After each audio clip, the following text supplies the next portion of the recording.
Good afternoon. हमने process costing में जो सेकंड कैटेगरी की accounting treatment of working progress under process costing उसका फर्स्ट क्वेश्चन करा रहा हूँ। फर्स्ट क्वेश्चन में जो फर्स्ट केस है वहाँ वो केस है there is no opening stock of working progress and there is no process losses. जब हमारे पास वर्किंग प्रोग्रेस का ओपनिंग स्टॉक भी नहीं दिया है एंड ना ही प्रोसेस लॉसेस। ये इस तरीके का इलस्ट्रेशन आपको पेज नंबर 8.14 पे मिलेगा, इलस्ट्रेशन नंबर 8.7। अभी क्वेश्चन क्या बोल रहा है पहले मैं आपको ब्रीफ में बता देता हूँ। इसने बोला एक प्रोसेस ए है, 1 मार्च को कोई ओपनिंग स्टॉक नहीं है वर्किंग प्रोग्रेस का। उस मंथ में during the month means March के ड्यूरेशन में उसने 2000 यूनिट मटेरियल के इंट्रोड्यूस की at a cost of 18,000, labour 9,000 दी है, ओवरहेड का एक्सपेंडिचर 6,600 है। 31 मार्च को 1500 यूनिट कंप्लीट हो गई है। अनकम्प्लीट मतलब वर्किंग प्रोग्रेस का क्लोजिंग स्टॉक जो है वो है मटेरियल 500 यूनिट और उसका डिग्री ऑफ कंप्लीशन दिया हुआ है। मटेरियल का 100% काम हो गया, लेबर का 60% हुआ है एंड ओवरहेड का काम 30% हुआ है। लास्ट में उसने बोला prepare equivalent production account and statement of cost, statement of evaluation, process account. तो सबसे पहले हमने क्या बनाया, स्टेटमेंट ऑफ इक्विवेलेंट प्रोडक्शन। इसका जो फॉर्मेट है उसमें फर्स्ट कॉलम होता है इनपुट्स का, सेकंड आउटपुट्स का। आउटपुट्स का कॉलम फर्दर 2 कैटेगरी में डिवाइड करते हैं, items and quantity. Then equivalent production account का कॉलम होता है उसको 3 कैटेगरीज में डिवाइड करते हैं, मटेरियल, लेबर, ओवरहेड, जो 3 एलिमेंट्स होते हैं कॉस्ट के। फिर ईच एलिमेंट्स को 2 कैटेगरी में डिवाइड करते हैं, क्वांटिटी, परसेंटेज, कितनी क्वांटिटी पे काम हो चुका, कितना परसेंट। ठीक है, अब मैं क्वेश्चन को स्टार्ट करता हूँ। तो सबसे पहले हमारे पास क्या है, स्टेटमेंट ऑफ प्रोडक्शन अकाउंट है, production statement of equivalent production है और उसमें फर्स्ट कॉलम है इनपुट्स। इनपुट्स मतलब मटेरियल कितना इंट्रोड्यूस किया वो था 2000, लिख दिया 2000। ठीक है, आउटपुट में आइटम्स में मतलब क्या क्या आउटकम आया इनपुट्स लगाने के बाद।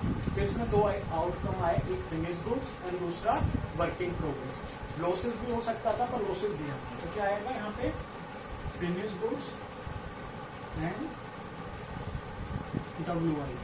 कितना यार, फिनिश गुड 1500 यूनिट्स है एंड WIP 500 यूनिट्स। अब ये बहुत सिंपल स्टेप्स है जो पूरे करना। फिनिश गुड्स मतलब जिसमें मटेरियल, लेबर, ओवरहेड का 100% काम हो चुका है तभी हम उसको फिनिश गुड्स बोलते हैं।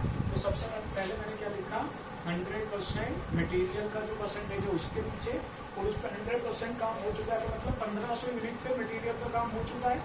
ठीक है, 1500 यूनिट मटेरियल की प्रोसेस हो चुकी है। देन लेबर की भी 100% हो गई है, तो मतलब 1500 यूनिट वो भी यहाँ पे भी प्रोसेस हो चुकी है लेबर की कैटेगरी में भी, मतलब लेबर का भी 1500 यूनिट का काम हो गया है। देन आता है ओवरहेड, ओवरहेड पे भी 100% काम हो गया है, मतलब जो आउटपुट था 1500 यूनिट उस पर काम पूरा हो चुका है।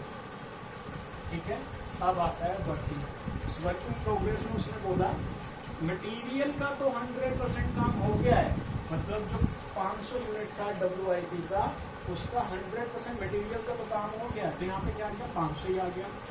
पर लेबर का 60% है, लेबर का 60% होने का मतलब क्या है, जो WIP की 500 यूनिट है उसका 60% काम हुआ है लेबर का, तो 60% कितना आ गया 300। ठीक है, ऐसे ओवरहेड को उसने बोला 30% हुआ है, मतलब जो 500 यूनिट WIP की है उस पर 30% ओवरहेड का काम हुआ है, तो 30% अगर हम इक्विवेलेंट यूनिट्स में कन्वर्ट करेंगे तो कितना आ जाएगा 150। आईएस मच में फिनिश गुड पे 100% काम हो गया है, मतलब मटेरियल का 100% हो गया। जो फिनिश गुड की 1500 यूनिट है उस पर 100% काम हो गया मटेरियल का, तो 1500 का 1500 आ गया, लेबर का भी 1500 हो गया है। ठीक है, एंड ओवरहेड का भी 100% हो गया, तो वहाँ भी 5%। अब आया WIP तो उसने बोला कि जो 500 यूनिट का WIP था उस पर 100% काम हो गया मटेरियल का। तो जब हम इक्विवेलेंट प्रोडक्शन में इसको कन्वर्ट करेंगे इक्विवेलेंट यूनिट्स में तो 500 आ जाएगा। सॉरी, उसने बोला लेबर का तो 60% हुआ है, जो 500 यूनिट है WIP की, उसका 60% काम हुआ है लेबर का। तो 60% जब हम इक्विवेलेंट यूनिट्स में कन्वर्ट करेंगे तो कितना आ जाएगा 300, 60% ऑफ 500, 300 आ गया, सी ओवरहेड का निकाल गया।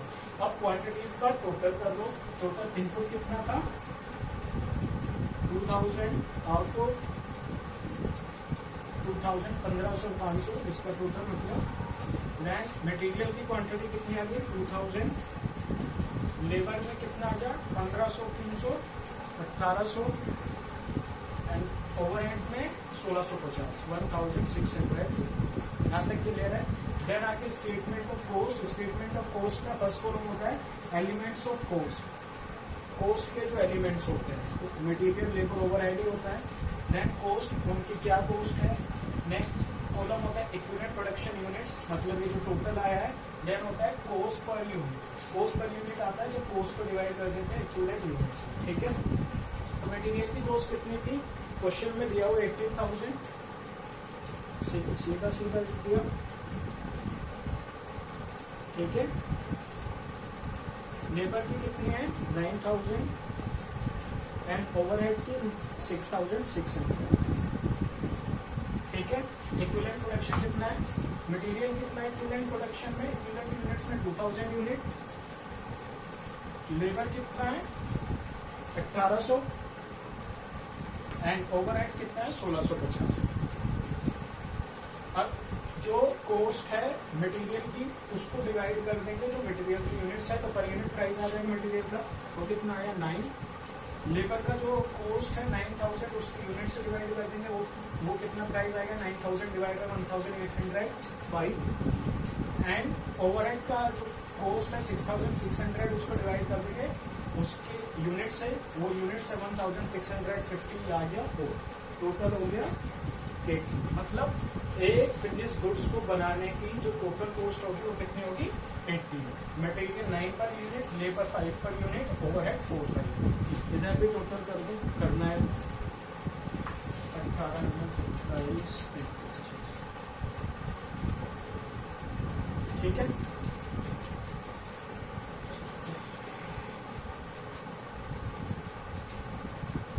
अब इसके बाद जो नेक्स्ट स्टेटमेंट है, स्टेटमेंट ऑफ इवैल्यूएशन, उसको बनाते हैं।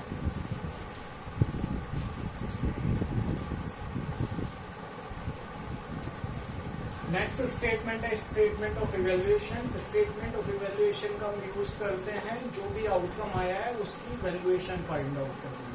तो आउटकम क्या आया था finish goods and work in progress. तो फिनिश गुड्स की यूनिट कितनी है, फिनिश गुड्स की यूनिट प्रोड्यूस हुई है 1500 मार्च मंथ में, और हर यूनिट को प्रोड्यूस करने का प्राइस कितना था 18 पर यूनिट। तो टोटल कितना आ गया, ये आ गया 27,000।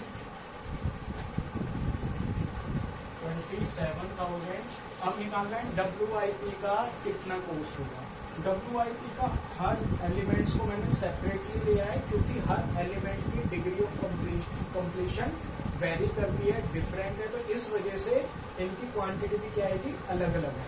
तो इसीलिए मैं उसको एक साथ नहीं लिख सकता था जैसे फिनिश गुड्स में लिखा, क्योंकि फिनिश गुड्स में ईच एलिमेंट्स की डिग्री ऑफ कंप्लीशन सेम थी 100%, पर यहाँ पे क्या है हर एलिमेंट्स की डिग्री ऑफ कंप्लीशन अलग है, उसकी क्वांटिटी भी इसीलिए अलग है। तो मटेरियल की क्वांटिटी हमने देखा था WIP की कितनी थी 100% कंप्लीट हुआ था तो 500 आई थी, लेबर 60% था तो 300 आई थी, एंड ओवरहेड कितना था 150, 30% था तो 150। मटेरियल का कितना प्राइस था, कॉस्ट थी 9, लेबर की कितनी थी cost 5 per unit and overhead की थी 4 पर यूनिट। अब इसको करो वैल्यू निकालो, टोटल कितना आया 4,500, 15 एंड 600, 6,600 या 33,600। फॉर्मेट यही रखना है हर क्वेश्चन में। जब आप स्टेटमेंट ऑफ इवैल्यूएशन का फॉर्मेट बनाओगे तो 2 ही कॉलम रखना, पार्टिकुलर्स एंड रुपीज, और पार्टिकुलर्स में ही सारी मल्टीप्लाई या जो भी एडजस्टमेंट करनी है पार्टिकुलर्स में करके फाइनल अमाउंट रुपीज में। ठीक है। आगे क्वेश्चन हो सकता है कि थोड़ी फॉर्मेट में एडजस्टमेंट की हो, तो एडजस्टमेंट मत करना, इसी फॉर्मेट से चलना, ठीक है। लास्ट में बनाना है प्रोसेस अकाउंट। प्रोसेस अकाउंट के डेबिट साइड में देखते थे सारे खर्चे, जो भी खर्चे हुए हैं, जो भी इनपुट्स यूज हुए एक प्रोडक्ट को बनाने में। तो सबसे पहले क्या हुआ था, टू मटेरियल, कितना प्राइस था 18, क्वांटिटी कितनी इंट्रोड्यूस हुई थी 2000, प्राइस था 18,000, यही था ना 18,000, ठीक है। टू लेबर, लेबर थी 9,000, टू ओवर है, क्वांटिटी में कुछ नहीं 6,600, अभी टोटल किया नहीं। अब आउटकम, इधर क्या लेते थे, पहले लॉसेस लेते थे, लॉसेस है नहीं तो सीधा क्या है finish goods by finish goods. Finish goods मतलब नेक्स्ट प्रोसेस में आ गया, बाय नेक्स्ट प्रोसेस,